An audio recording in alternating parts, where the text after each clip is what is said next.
Você já se perguntou se um alto-falante de menor potência pode tocar mais do que outro? Ou você sabe como fazer o ajuste do limite em frequência alta? Essas são as perguntas que eu recebo lá no meu Instagram e eu vou trazer para te responder aqui de uma maneira um pouco mais técnica e sem muita enrolação. Vem comigo aqui nesse vídeo.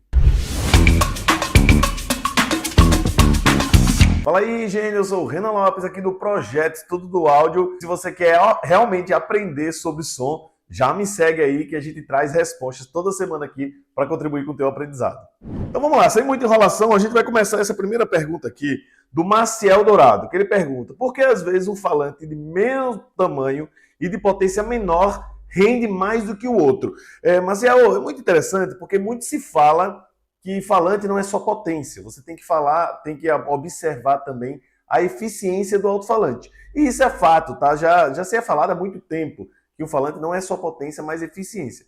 Mas por algum motivo está muito impregnado na cabeça das pessoas que a potência determina como o alto-falante vai se comportar ou se ele vai tocar mais ou menos. Inclusive, recentemente eu vi uma publicação no Instagram em que um rapaz estava calculando o tamanho do projeto, ou seja, as dimensões de quantidade de vias, a partir da potência. E a gente precisa ter muito cuidado, porque potência é só aquilo que o falante suporta, mas não quer dizer que necessariamente ele está convertendo essa energia. E como o alto-falante ele é transdutor, ou seja, ele converte energia elétrica em movimentação mecânica e movimentação mecânica em impressão sonora, essas conversões fazem com que ele tenha mais ou menos eficiência. Então, quanto mais eficiente ele for, melhor ele converte essa parte elétrica em impressão sonora. E às vezes, o falante de muita potência, ele tem uma bobina mais pesada para suportar toda essa potência e ele tende a ter menos eficiência. Então é muito importante você entender que o resultado final do seu sistema ele não está exclusivamente na potência que ele suporta. Às vezes sim, conta, mas nem sempre você deve levar em consideração apenas a potência. Então avalie muito bem a eficiência desse alto-falante, que está descrito geralmente como NO nos manuais e o SPL máximo que ele pode reproduzir com 1 watt ao metro. Então vamos lá para essa próxima pergunta, que na verdade foram duas, mas vem do Evandro Mix. Como você configuraria o limite para as altas frequências, sendo para o sistema profissional PA, já que o ataque rápido tiraria os transientes, por exemplo, de uma batida de caixa de bateria? Ô Evandro, é o seguinte, a primeira coisa que é importante que a gente entenda aqui é que o papel do limiter é justamente segurar a tensão que vai lá para o alto-falante. Quem determina isso é o processador, mas ele que segura o sinal que vai para o amplificador e depois o amplificador amplifica isso tudo. Para isso, os limites atuais até já tem recursos de limite de pico e limite RMS, porque a música tem os transientes, né? É a diferença entre o valor médio de uma música e os picos desse sinal. Em frequências mais altas, esses picos são muito rápidos, tá? Então, dependendo do comportamento do limiter que está segurando, principalmente se for um limite que só tem um dos recursos, seja ele de limite de pico ou limite RMS, você acaba tendo vazamento dessa tensão de pico, ou seja, ela é tão rápida que o limiter não segura ou ele tem comportamento de compressor. Ele avalia só a potência média e deixa vazar os picos. Se você está trabalhando em regime de altíssima potência, como acontece no mercado de som automotivo, isso pode ser muito prejudicial. Na alta frequência, você pode acabar quebrando os domos dos drivers, né? Porque ele vai ter um deslocamento de pico muito alto, esse domo não suporta e acaba quebrando. Então, eu sempre sugeri para os nossos alunos que você colocasse o ataque mais baixo, porque ele segura rapidamente essa tensão de pico. Então imagina, a gente tem a tensão RMS da música, em alguns momentos você vai ter um pico musical, esse pico pode vazar da tensão limite máxima e acabar quebrando o dome. Então você coloca um ataque mais rápido nesse limite, ele segura mais rapidamente esse sinal. Ou seja, como um ataque é rápido, mesmo que o sinal seja rápido também, ele vai segurar. Qual é o problema disso? A gente tira um pouco da musicalidade. Então eu sempre comento que no mercado do PA, nem sempre se trabalha em regime de altíssima potência, justamente para que a gente possa conservar a integridade dos alto-falantes. Então, neste caso específico, alguns pequenos vazamentos eu não vejo exatamente como um problema. Então, você não precisa usar um ataque tão baixo, que efetivamente tira um pouco da musicalidade. Então, você pode usar essas tabelas que a gente encontra aí na internet para fazer o limite, que geralmente considera 500 dividido pelo high pass, né? Esse é o ataque, e 16 vezes esse valor é o release. É uma tabela que é meio padrão, mas tende a funcionar, principalmente se você não está trabalhando em regimes de altíssima potência, em que esses pequenos vazamentos ou essa sobra que acaba indo para os alto-falantes não irão danificar aí o seu produto. Então vamos lá para a nossa próxima pergunta aqui, que vem do Roger S. Costa. Gênio, o quão próximo deve ficar um guia de outro em um projeto de line vertical? Roger, o arranjo vertical em linha foi calculado por Olson lá em 1954, mas comercialmente foi utilizado pela Lacustic entre 1999 e 2000. Qual é a ideia desse conceito? É você ter todas as vias devidamente acoplado e num arranjo vertical. Porque esse tipo de configuração evita com que você dissipe energia para o céu e para o chão e concentre ela mais para frente. Então, forma de você ter mais controle de dispersão. O que acontece é que para frequência baixa, em que o comprimento de onda é muito grande, o sistema basicamente se comporta como uma peça única. À medida que a frequência vai aumentando, o comprimento de onda vai diminuindo. Então você começa a ter várias fontes pontuais ao invés de uma única peça. Foi para isso que surgiu, então, não só os guias de ondas, mas também os plugs de fase, que serve para você reduzir esse centro, né? No caso de um guia de ondas, você bota um driver, que é muito grande, tem lá um circuito que faz com que ele vire como se fossem pequenos drivers, né? Menores, mas ainda mantendo o mesmo nível de pressão.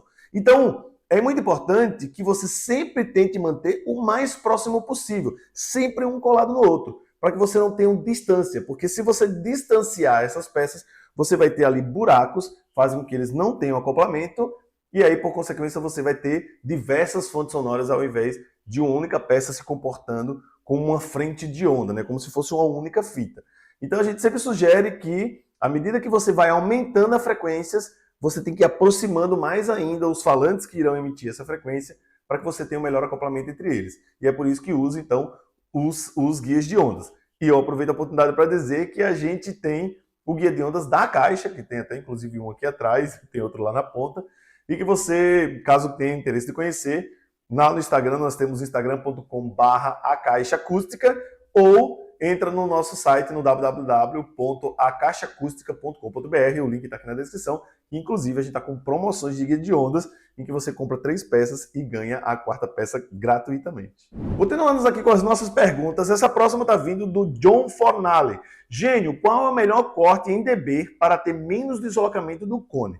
Ó, é importante entender que quando a gente faz um crossover no sistema de som, a gente pode fazer o high pass e o low pass, né? É quem define que o sistema vai tocar dali para cima, né? Ou seja, de uma frequência high pass para cima e de uma frequência low pass para baixo.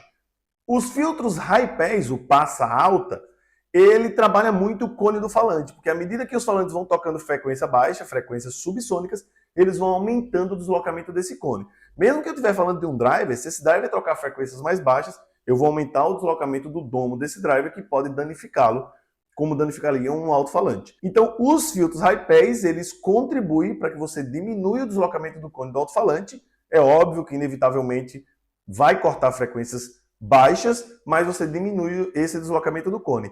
E os filtros, eles podem trabalhar com seus slopes, que é 6 dB por oitava, 12 dB por oitava, 18, 24, e assim vão aumentando esses números.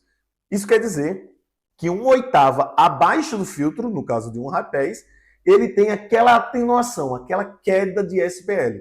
Então, por exemplo, quando eu falo de um 6 dB por oitava, quer dizer que se eu botei um high pass em 100 Hz, uma oitava abaixo é 50, e ele quer dizer que ele caiu, então, esse mesmo dB. Então, um filtro 12 dB, se ele tiver passando em 100 Hz o filtro, quer dizer que em 50 tem 12 dB de atenuação.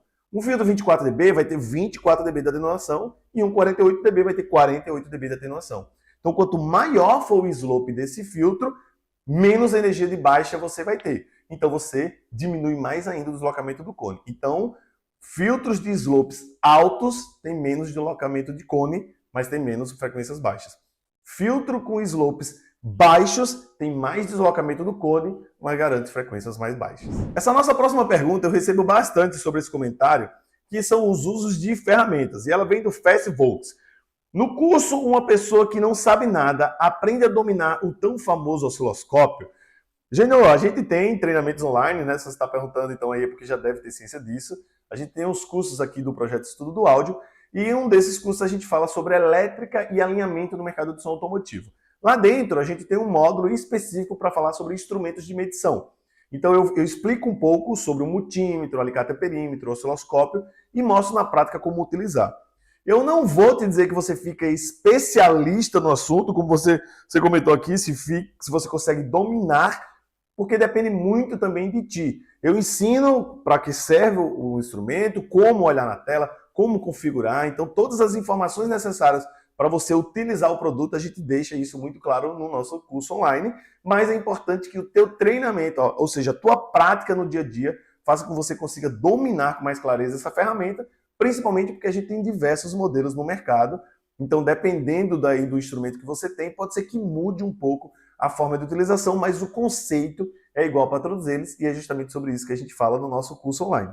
E eu aproveito a oportunidade para dizer então que se você não conhece os nossos cursos online, entra no www.estudodoaudio.com.br, que lá fala alguns deles, e se tem interesse no curso de elétrica e alinhamento, estudodoaudio.com.br/alinhamento. Todos os links estão aí na descrição. Então é isso aí, gente. Chegamos aqui no final de mais um vídeo. Quero te agradecer por ter estado comigo até agora. Te convido, então, para me acompanhar lá no Instagram, instagram.com/renalopes.audio, também o link está aqui na descrição, que toda semana a gente abre caixinha de pergunta para entender quais são as dúvidas do pessoal e trazer com um pouco mais de detalhe aqui no YouTube. Então, se ainda não é inscrito no canal, se inscreve, coloque seus comentários aqui embaixo, que ele é muito importante para a gente entender quais são as tuas dúvidas e as suas demandas, para trazer conteúdo aqui cada vez melhores. Muito obrigado por ter estado comigo até agora, um grande abraço e até a próxima semana. Valeu, gênio!